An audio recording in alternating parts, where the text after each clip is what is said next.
First Alert Weather Extra starts right now. Welcome in to First Alert Weather Extra. Meteorologist Lauren Linehan here with meteorologist Tania Michelle. Tania, it's a big football weekend. It really is. I mean, I know all the football fans are excited. I'm not one of those fans, but I might tune in every now and then. Yeah, you know, Tania and I have apparently heard it's a football weekend. We heard. In case you didn't know, Tania and I normally have no idea what's going on when it comes to football. But we appreciate that you guys care. And the food. We like the food. do. We'll show up for the football tailgates and the food. For Y'all sure. got a tailgate. You know who to call. First Alert Weather Team, specifically. Us. Yeah, Lauren and Tania, specifically. We want the meatballs. What is your favorite, like, football? Oh, the meatball. Rotel. The Rotel. Oh, dip. absolutely. Forgot about that. So good. So good. Is that part of our next big thing?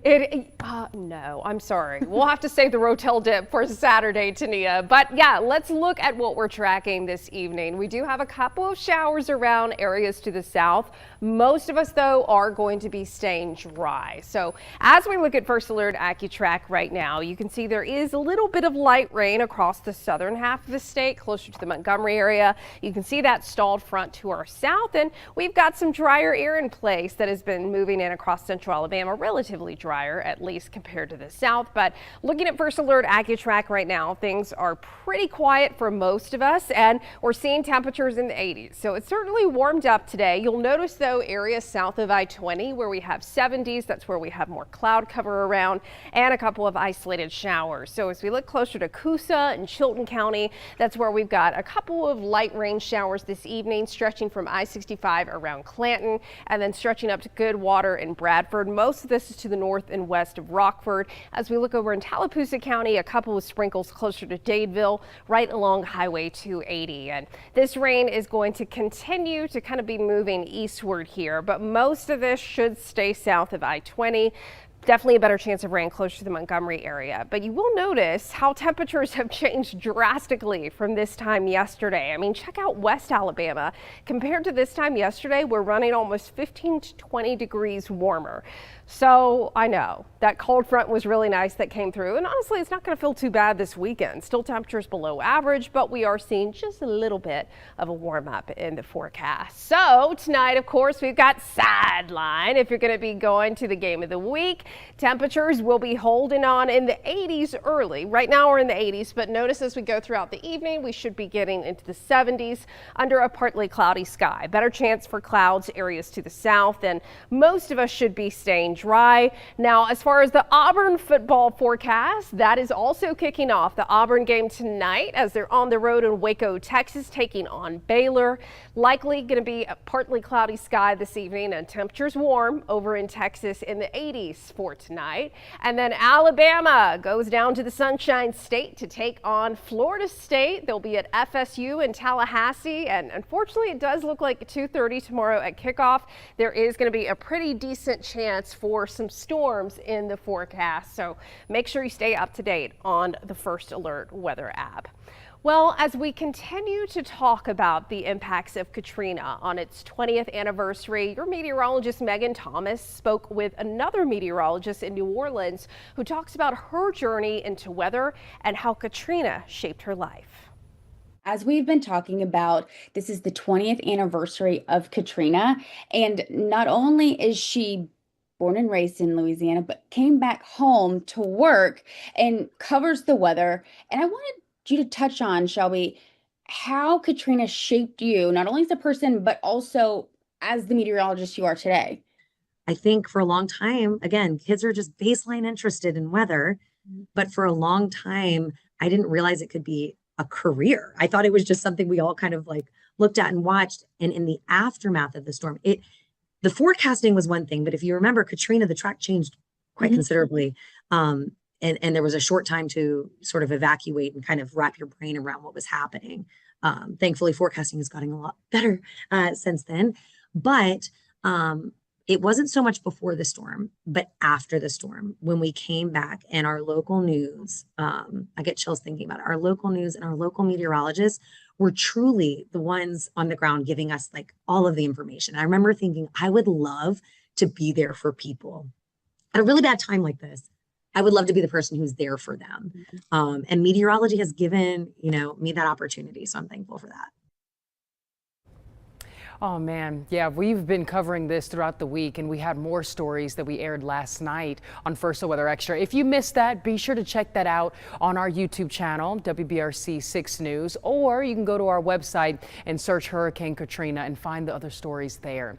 Well, let's talk about what's happening right now at home across central Alabama. Still tracking a few showers, but still mostly dry. The further north you go, the drier you are. The further south you are of I-20, that's when you might run into a little bit of rain. That's also where the cloud coverage is a little bit more thicker, a little bit more clear as far as those skies go for areas north of I-20. Let's walk through that Super 7-day forecast though, because the big question is, will the rain stick around for your Labor Day weekend? Good news is rain chances are fairly low Saturday, Sunday, and early Monday of next week. Let's take a look at that lawn forecast, because I know it's Labor Day weekend, but if you want to do some labor and mow that lawn, get some yard work done, we'll see a few showers around for your early Saturday morning.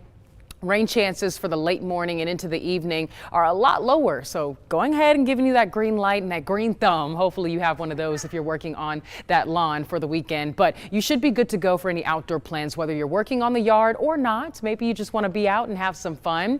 Sunday, though, slight rain chance, partly cloudy skies. Temperatures a little bit warmer, especially areas west of I-65, seeing some mid to upper 80s, 86 in Tuscaloosa, but some low 80s further to the east, like 81 in Calhoun County for my friends in Anniston. As we approach early next week, not too shabby. Monday, great start to the week. Mid 80s for an afternoon high. Mild temperatures. Again, still holding on to those slightly warmer conditions, though. A decent amount of sunshine. For that very light rain chance, I highly recommend the umbrella just in case. You really won't need it. The one thing you will want to do is dress light with those mid 80-degree temperatures for your Monday afternoon. We bring in Tuesday and things start to change for us. We have another front approaching. It's going to bring us the chance for some showers and thunderstorms late Tuesday night, and that'll also impact majority of your daylight hours into Wednesday. Some showers and a few thunderstorms, mainly areas east, but there might be a few showers around for areas to the west as we bring in your early Wednesday. We approach the afternoon and we're seeing more scattered activity. So yeah, some wet weather around for middle of next week. But the one good thing this front is going to do is bring us another reinforcement of cooler air, keeping those temperatures low through the end of next week. Thursday, highs in the low 80s. Friday, upper 70s and more sunshine. Those clouds finally go away. So that's another look at that Super 7-day forecast. Keep in mind that 7-day can change beyond it. So we're here now to check in with meteorologist Lauren Linehan for the weather lowdown on that Beyond the 7-Day forecast. Tell us about it, Lauren. I know, Tania, this is your favorite segment, but I figured I'd give you a break tonight since it's Friday. Yay. We're all wondering, are we going to get another cold front? Well, as you kind of alluded to, there is a very good possibility that we could be seeing another little cold front in the forecast. So as we look at that temperature outlook 6 to 10 days from now, this is looking at September 4th through September 8th. So towards the end of next week. And check it out, unless you're on the West Coast or living in South Florida, hey, looks like we're going to be seeing some cooler temperatures in the forecast. So specifically here in Alabama, below average temperatures possible. I'm not telling you it's going to be sweater weather. We've been looking at long range guidance. Again, it's not going to be a huge difference, but it's one of those scenarios where, hey, the mornings could feel pretty cool, and then you got to turn on the AC in your car in the afternoon. But as far as the precipitation outlook, of course, this time of the year, we're always keeping a close eye on the tropics. It does look like for much of north and central Alabama, below average precipitation possible as we get into early September. So as we look beyond the 7-day here and look at that futurecast, this is looking at next Saturday, September 6th. Looks pretty quiet across central Alabama. We're just going to be in kind of a pattern that doesn't support too much in the way of rainfall. We always keep an eye, though, on the western Atlantic and the Gulf, and it still looks like things will be relatively behaving. Maybe need to watch for some unsettled weather in the Gulf as we get later into September. But let's take a look at those weather photos sent in on the First Alert weather app. So you can see Eddie Hood sent in the evening sunset on the Tennessee River, and oh my goodness, Tania, we were just talking today how we haven't been to the beach this year. Oh, they're making me jealous. I know, crystal clear water in PCB. And this one, Lauren, is a sunrise on a Thursday. Ooh. Mick Phillips sent in that beautiful picture. These clouds make for some good photos. Wow, and hey, if the clouds aren't around, if you're at Orange Beach, it doesn't matter. Another beach Pretty. picture. I know. Listen, y'all gonna make us cry tonight. They are. We yeah. want to go to the beach this weekend. We're already always on the verge of tears, and then you're going to the beach. Come on, guys. But hey, it is Labor Day weekend. A lot of folks going to be going to the beach. Yeah, take a break from doing that labor. I say hold off on the yard work. Don't even worry about it. Yeah, no. Tania was like, if anyone's going to be doing some labor this weekend, I'm like, y'all better not. Don't even bother. Don't even do it. Just go to the beach. Let do it be better. Take a labor break. this weekend. Exactly. Well, Tania, you'll be back tonight with more on the forecast after football, right? Actually, I'm dipping. I'm going home. Wes got you tonight. Okay, there we go. So Tania's going to go home. We're all going to enjoy our evening, and Wes will be back. I'll see you guys tomorrow, though. That's true. I won't be here. So we're just mixing everything up on you. And sure on that note, we're going to leave. Yeah. Good night, guys. Have a wonderful Labor Day weekend. Stay safe. Be careful out there, and enjoy these fall-like conditions that are sticking around for Not too Saturday and bad. Sunday. Bye.